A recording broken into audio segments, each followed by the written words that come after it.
दोस्तों, मैं आदिल खान आज़ाद। आखिरकार जिसका डर था वही हुआ। अमेरिका और इंग्लैंड ने यमन पर हमला बोल ही दिया। इसका खदशा कल शाम से जाहिर किया जा रहा था। दोनों देशों ने मिलकर यमन के कई शहरों पर अंसरुल्लाह गुट, यानी जिसे आप हूथी के नाम से जानते हैं, उसके ठिकानों पर रात जमकर मिसाइलें दागी, बम गिराए, उन्हें तबाह कर दिया। जिन अड्डों को निशाना बनाया गया, वहां दावा किया जाता है कि हूथी लड़ाकों के हथियार और ड्रोन्स का जखीरा रखा जाता था। इराक वॉर के बाद इस तरह के सीधे बड़े हमले के पीछे अमेरिका और इंग्लैंड का तर्क यह है कि लाल सागर के अंदर, रेड सी के अंदर हूथी की नाकेबंदी जो है, उससे पूरी दुनिया के सामने ट्रेड का, कॉमर्स का, पैसे का, इकोनॉमी का खतरा पैदा हो गया है, जिससे निजात पाना बहुत ज़रूरी था। इसलिए उन्होंने ये हमला बोला है।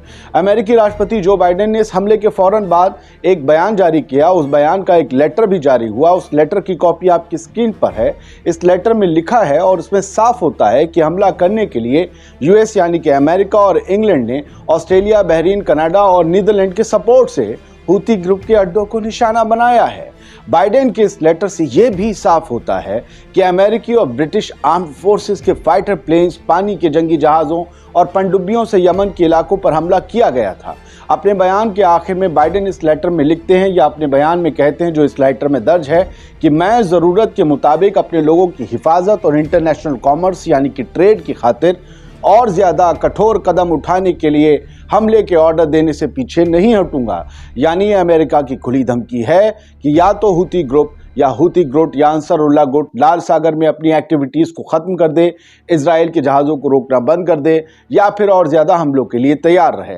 खबरों के मुताबिक यमन की राजधानी सना के अलावा यमन के शहर हुदैदिया या प्रांत हुदैदिया, ज़ादे, इन सब समेत 12 जगहों पर Tomahawk missile, ballistic missile और भारी बमों से यूएस और यूके ने तबाही मचाई है। दावा यह भी किया गया है कि इसके जवाब में रात में ही हूथी लड़ाकों ने सैकड़ों मिसाइलें लाल सागर में अमेरिकी और इंग्लैंड के जंगी बेड़ों पर, उनके फौजी अड्डों पर बरसा दी। इसके अलावा इराक में भी अमेरिकी फौजी अड्डे पर वहाँ के जो रिबेलियन गुट हैं या वहाँ के जो लड़ाके गुट हैं, उन लोगों ने हमला किया, इसकी भी खबर आई। साथ ही जो जिबूती बिल्कुल यमन से लगता हुआ इलाका है, जो बाब एल मंदेब के करीब भी है, वहाँ जो मौजूद अमेरिकी अड्डा है या एंटी एयरक्राफ्ट मिसाइल जो उन्होंने तैनात कर रखी, वहाँ हमला बोला हूथी ने। फिलहाल अब ये कहा जा सकता है दुनिया थर्ड वर्ल्ड वॉर की तरफ बढ़ रही है, क्योंकि रूस के राष्ट्रपति भी उधर भड़क उठे। व्लादिमीर पुतिन ने भी अमेरिका और इंग्लैंड के इस अटैक को बेवकूफ़ाना कदम बताया। कहा कि इसके गंभीर नतीजे होंगे, तैयार रहो बेटा। हूथी गुट ने बयान जारी कर सीधा कह दिया है कि हम फ़लस्तीन के साथ हैं, फ़लस्तीन पर इजराइल के हमले रुकने तक पीछे नहीं हटेंगे, चाहे कुछ भी कर लो।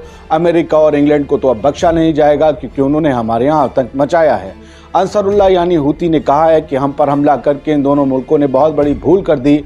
अब इस भूल का फूल इन्हें खिलाना ही पड़ेगा। शायद ये भूल गए कि हम इराक नहीं हैं, हम यमन हैं। फिलहाल जिसका डर था वो बात अब पूरी होती दिख रही है। गाज़ा का युद्ध अब कई मोर्चों तक फैल गया है। इस पूरे रीजन को हूथी ग्रुप ने कहा है कि अब इस पूरे रीजन में आग लग जाएगी।